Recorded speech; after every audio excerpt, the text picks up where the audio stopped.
Well, guys, welcome back. Episode 39, Light Warriors Unleashed podcast. Now, this is a solo episode. Literally, I am talking some real talk in here about my life.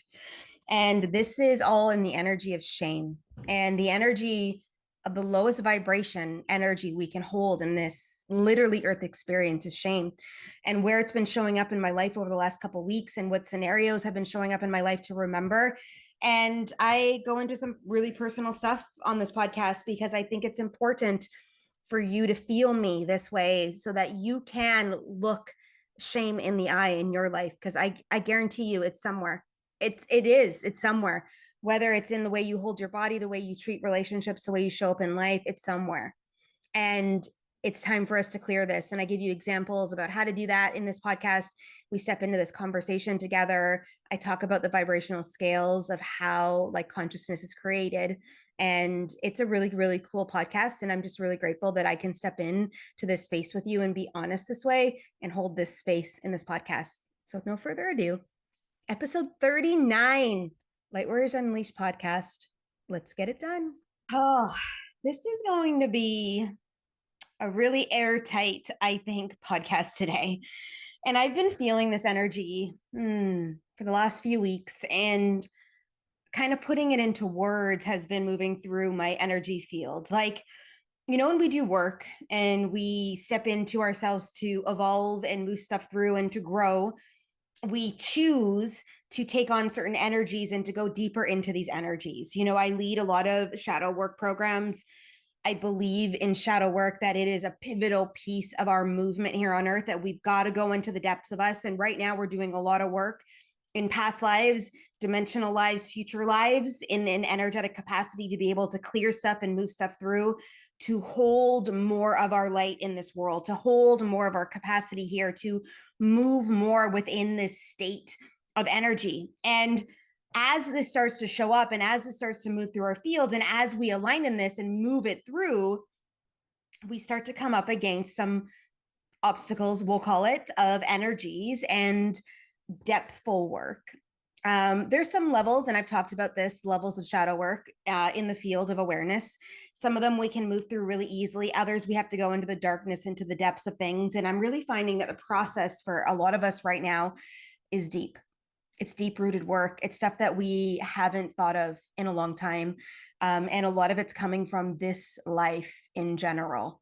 And yeah, we can go back and do the work in past lives and stuff, but the word I want to use today in this podcast to serve you with and to converse with you with is the word shame. And it's a very, very deep-rooted emotion. And I wonder where it sits. I'm going to pull up my phone actually for a second here. And as I talk to you, I wonder where shame sits on the levels of consciousness. And if you guys have never considered what that means, is Dr. David Hawkins, years and years ago, he's actually back in energetic form now. He's no longer on earth in a human form. Well, at least his soul may have reincarnated back, because he passed over quite a few years ago. I saw his last ever talk in person in Sedona. Oh my gosh, probably 6 years ago, 7 years ago. And he was one of the books, like one of the authors, one of the, expanders of energy that moved through my field in the earlier days of my work, in the earlier days of Colleen 1.0, in the earlier days of like my expansion energy. And he wrote a book, and this was the first book I ever read of his, called Power versus Force. And in the book, he talks a lot about kinesiology and muscle testing and truth. And the coolest thing about the book is that, well, all of his books that he's ever written, is that every single page he tested to make sure it hit a vibrational level of truth or above. And if the page didn't, he would then go through like paragraphs, sentences, and words and flip out the words to make sure each of the pages are vibrationally aligned. And it takes a lot of energy to go through his work. Like, it is so purely of truth that most people can't comprehend it. And if you read the book once, you go back a year later, it's a completely different book, right? The vibrational levels are potent. And if you have never considered literally this imagery, this energy in your life, this book could change your life. Power versus Force. So there is what we call the levels of consciousness that he describes in the book. And I just want to see where shame actually fits. And I just wanted to go to, because it's a lower vibration emotion, obviously, it fits in. Yeah. So it's got to be down here by the area of like, yeah, it's the last vibrational area.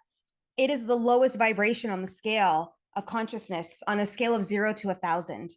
And when I was a young kid, and I think I may have talked about this before in another podcast, but I, at 18 months old, accepted an entity to come into my field when I was playing in the sandbox. And I vibrated over 600 on their scale of consciousness at the time.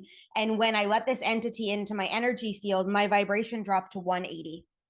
And I think I've mentioned this before where I was asking my mom, like, Mom, did you see any difference within me around 18 months? Like, did I go from this really high vibrational, like being to like this really dark, like the terrible twos energy? And I wonder, this is dropping into my awareness now as we say this out loud. I wonder if there's a correlation that there is. Wow, my body's going to goosebumps. I've been in this really curious state lately, asking questions, and the answers keep dropping through about all of this. So this is really kind of fun, like in real time, right here, right now, as I channel in and ask that question, the answers are dropping in and my body's going into goosebumps. I feel that there is a portal way that opens within our energetic field somewhere around the ages of 1 to 3 years old in the space of time. And we have a conscious choice that we can step in, fully embody earth energy, drop into 3D and go into the matrix, or we can hold the energy of spirituality, which is obviously the guide, our parents' objective as well, to be able to hold this for us. And most parents are not awake. So I'm not surprised that the baby drops in. My parents were not awake either. No jab against my parents at all. They only knew what they knew.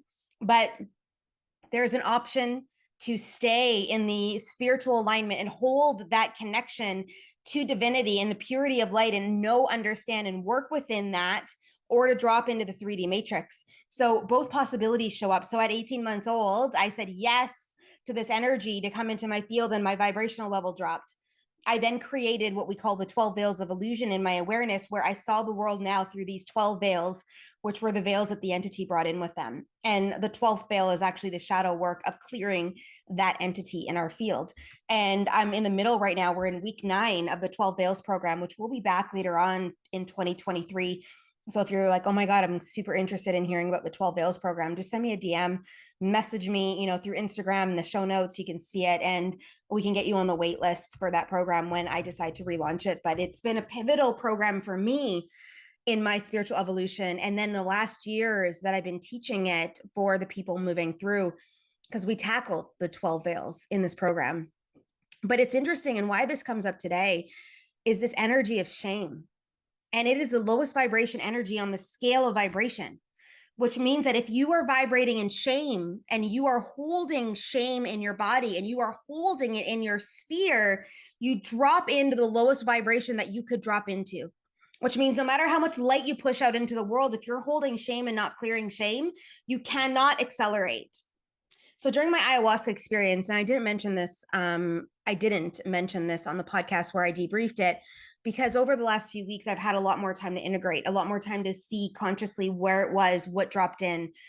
And I was speaking with a friend of mine the other day, and we were out having coffee. And I said to her, did I mention to you about the times that I had an abortion? I know this is a controversial subject, and I know some people are going to be anti-abortion on this podcast, and some people are going to be pro-choice on this podcast.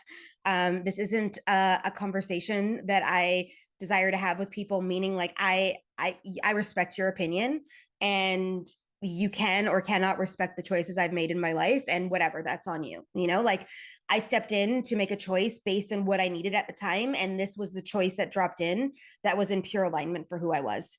But I didn't realize, and Iowa brought me down into that space for a very brief period of time.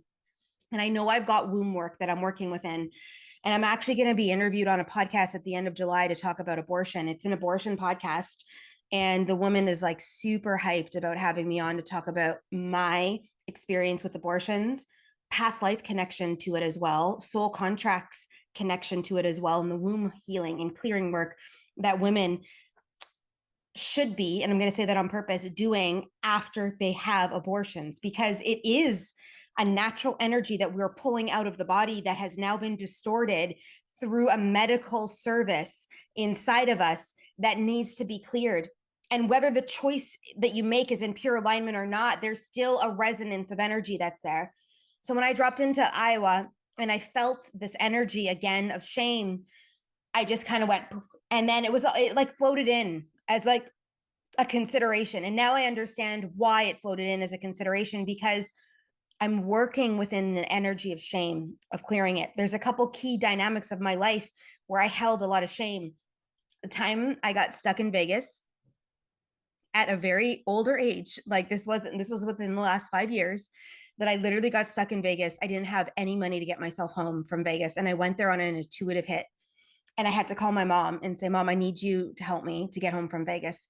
And my mom was like, what the fuck are you doing with your life? I can't believe you're stuck in Vegas, da, da, da, da, like all these things, right? And I was like, and I didn't realize how much shame I held inside of my body in connection with not having enough money and not being responsible enough and going to fucking Vegas on a one-way ticket without any idea how to get back, right? And it ended up I needed to pass a message on to this burlesque dancer, and it's like crazy for like, and you guys would be like, you're nuts. And I am, like I flow and believe in the alignment of spirit. Now, I should have put some parameters around it. If you need this message to get to this woman, you guys need to drop in the cash flow to send me to Vegas, instead of me doing it on like the trusting whim and not aligning in timelines, which was a whole other thing that I needed to learn through this whole experience. But this scenario came up when I went to Panama a few weeks ago to go check out at a border crossing. And this whole thing came about. And I think I might have mentioned it in one of my other podcasts. I can't remember, because like I literally float throughout the day. But that shame showed up. And then the shame of having an abortion has shown up in my field. And then the shame of some of the shit that I did when I was younger. Man, I was a fucked up friend. And because I lived in this vibration of like, I need attention and seeking attention consistently all the time in my world, because I had, disconnected father issues. And it's not because my dad didn't love me, but I was always fighting with my mom and I assumed my dad should be this. And now looking back at their relationship, I really see that my dad was very passive. My mom held all the cards and was very controlling. So was never fully embodied in her feminine energy with my father, who was never embodied fully in his masculine strength to step into this field to hold the capacity of what a man masculine energy was. So when I was looking to my father to help step in, he couldn't step in because he didn't know how to step in, or he had made a choice in their relationship at some point in time to not step into that space and to let my mom lead in masculine. So I watch them in a certain dynamic of energy now in their world, and I go, I get you. I really get you. And now it's almost like some of them are exhausted. Like, it's like I could see my mom sometimes tired of holding the masculine edge, and I can see my dad tired sometimes of holding that space for her. Like, it's just, so it's interesting watching this. But I like in my world, I had a lot of disconnection with authority figures who were male.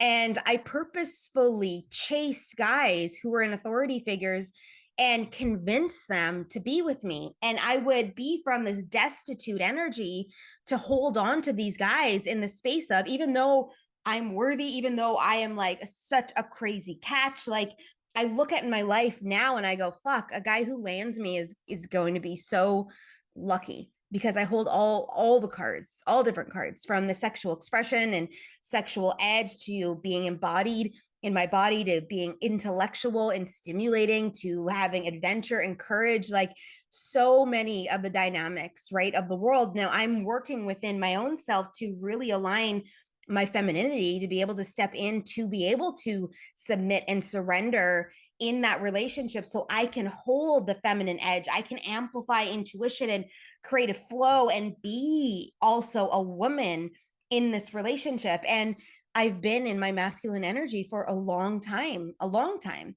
right? I've been independent running a business for 14 years.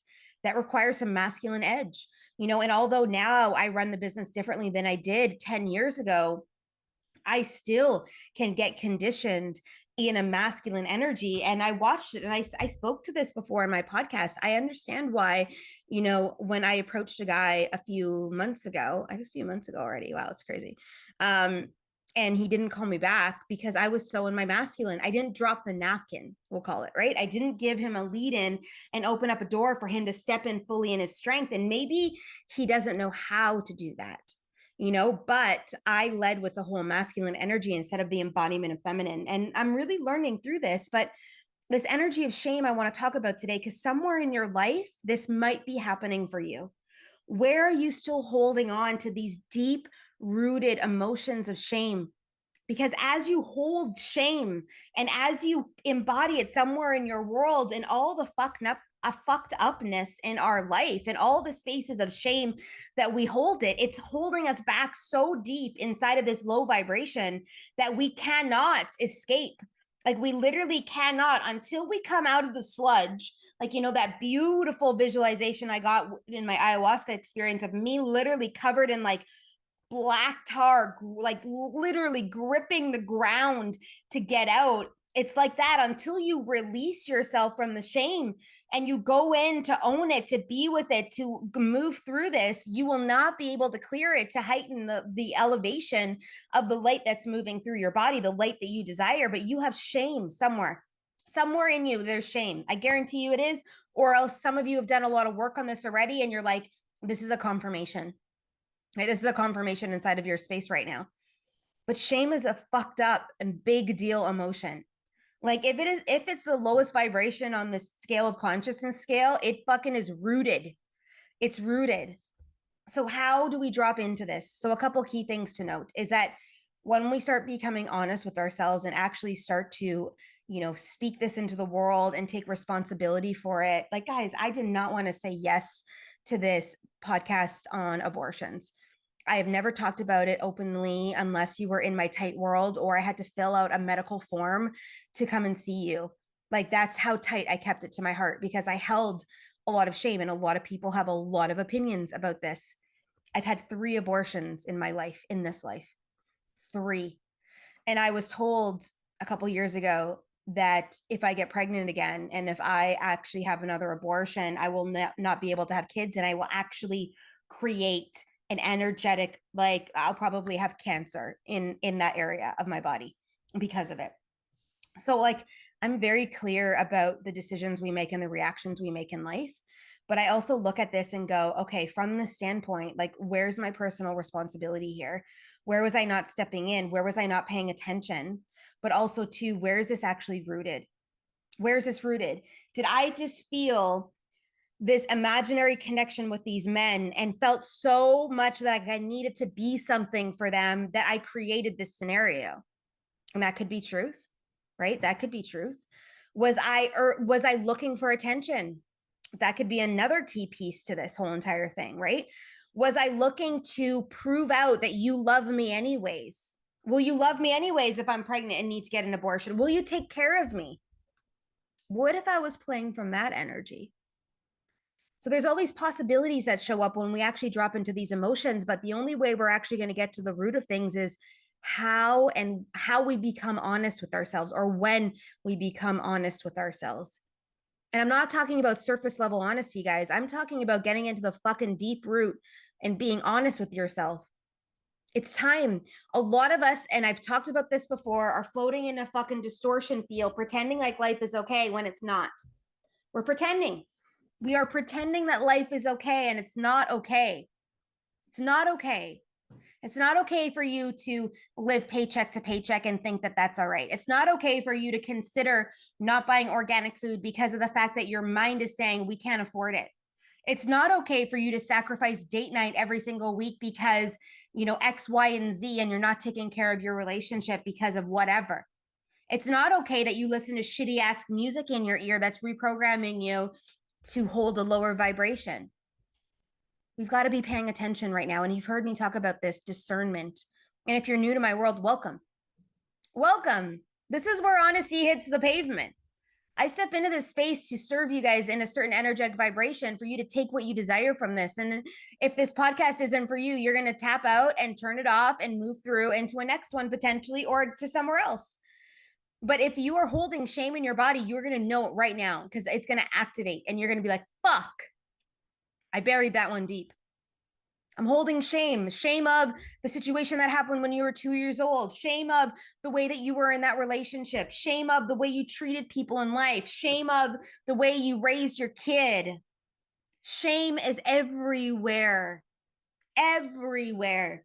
And for someone like me who's been doing this work for 14 years, for me to come up against shame right now and to move through it, it's deep. It's deep. It's way down in the darkness. It's deep. And I just want you to acknowledge this week as you move through the week. Where in your life is shame being held? And how do we start to pay attention? How do you start to forgive yourself for that? That's the biggest key, is the forgiveness. So I look at this scenario of me and, me moving through these abortions. And now I need to move through some forgiveness energy into my womb. And I need to reinstate the energy of fertility and vibration and of potency. Because one thing we don't understand as well is that the womb is a portal way. And it's a portal way to your divinity, right? It's the exact place that a baby gets fertiled or like fertilized into your body for you to create and birth. For those women out there, or for the men understanding this, when you ejaculate into a woman, you are creating an energetic tie, and the things that you think about while ejaculating manifest through the womb. And yeah, most of the time we're connected in a relationship and deep in the physical emotion. But if you start to literally use it as intentional space to you to manifest, you're going to watch that shit come to life real quick. Because the portal way to the divine, to creation, is through the womb. So if you have a blocking on this womb and you're holding shame there like me, how the fuck do you think you can manifest more energy into the space? How do you think you can hold more? You can't. So now I'm in an uphill battle, trying, quote unquote, trying to get uphill to create when I haven't cleared the shame from my womb yet. And some of you who had sexual trauma and some of you who resent sex in your life because of certain scenarios are fucking blocked there too. Just saying this out loud. So it's time we start to do this work. And there's a reason why shame came up today. And there's a reason why feminine energy came up today and masculine energy. Because it's time that we acknowledge this in our world and in our life. Guys, shit's happened to us all, to every single one of us in this world, because of the fact that we're here to learn and we're in a 3D experience. And I'm not trying to diminish the trauma you've been through, and I'm not trying to diminish the energy that holds. I'm trying. I urge you to consider that you don't have to live life underneath that guise any longer, and that you can actually fucking step in and change some things in your life. But you got to make a choice right here, right now, every day of the week, and make a choice. So I wanted to pop in and just say that to you guys today and just really hold space for this energy of shame, because this is a big thing. It's moving through. And yeah, like I'm just holding space for all of us. I'm over here doing the work. I went and saw a new health practitioner on Friday, and she says to me, "Your heart is blocked, but not from the front, from the back." And when I was in yoga yesterday, I got the ping that it's because I haven't spread my wings out and shown my wings to the world. And that could mean multiple things, but it's like an armor in the back. And like she's a Chiro/energy worker. So we're adjusting the physical form to help serve the physical form to get into alignment and to help the nervous system recalibrate. That's her mode. And that's why I have her in my world, because I've been doing a lot of physical things lately. And I desire to have my physical body back into alignment in the purity of its light, because I can channel quicker, I can conduct, I can move, I can adventure still, I can create more fun. Because as you guys know, the more fun I have, the more money I make. That's my mantra. And I want and desire that in my life. And she says to me, it's because you have armor on. So all this week, I'm working on disarmoring and expanding my wings so people can see them, so I can fly and be in this energy. So I'm going to ask you today, what are you working on this week? Where's your focus? It's time for us to start to change this narrative in our life and to take action and to move it through and to be embodied and to own this, to own it. And thanks again for tuning in, guys. Episode 39, Light Warriors Unleashed podcast. Again, if you guys are feeling this, share it out. Help us spread the word. Love you. I love you. And I'll see you guys in the next episode.